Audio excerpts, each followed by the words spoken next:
War in the Shadows. Why this scene changes everything.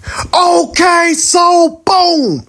In a world of fragile alliances and bloody histories, the sequence that unfolds here is more than just a rescue mission or a flashy battle. It's the spark that ignites a full-scale political war.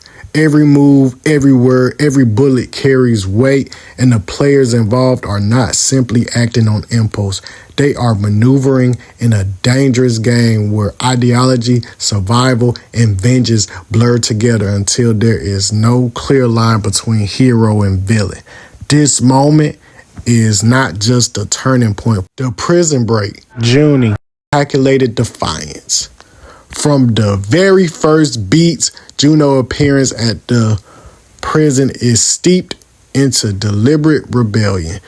This is not the quiet extraction of an asset. It's a public act of defiance against Sir Ross, a man whose influence reaches far into the web of KODE alliance. The guard warns of political consequences, yet Juny brushes them aside, showing that for her, victory in war outweighs aristocratic diplomacy. By calling iron a weapon and insisting on immediate release, Juny reframes the prisoner not as a person, but as an instrument of destruction. This is a soldier gathering tools, not a leader weighing morality. Master Hoff and the death drive. When Master Hoff confronts Juny, his words reveal a silent truth. War changes everyone. Hoff notes that Juny no longer wears the white of a protector. Juny's own response, I am a reaper. All I desire is the death of everything. It's chilling in its clarity.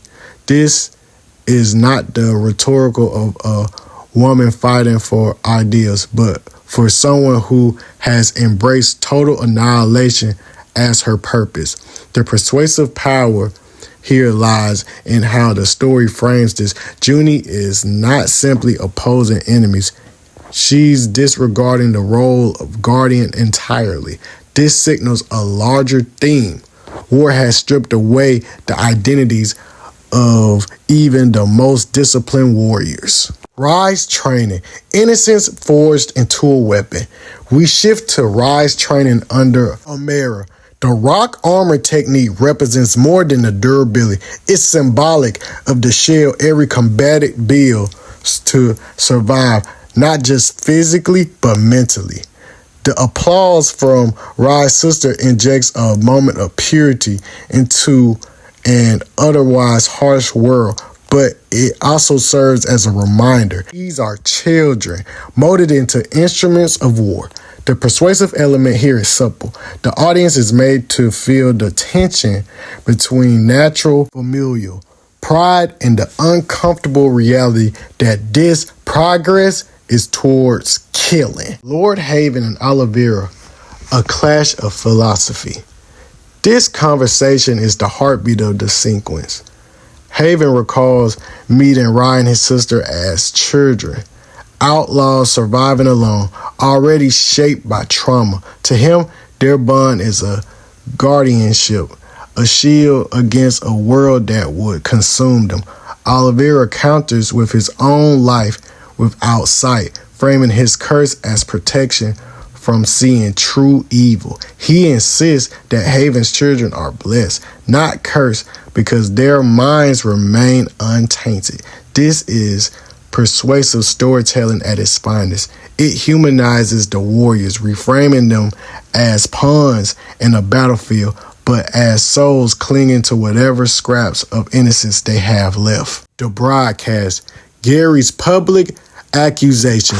When Gary steps into the stage with his damning accusations against head Chandler Abel, the story stakes explode.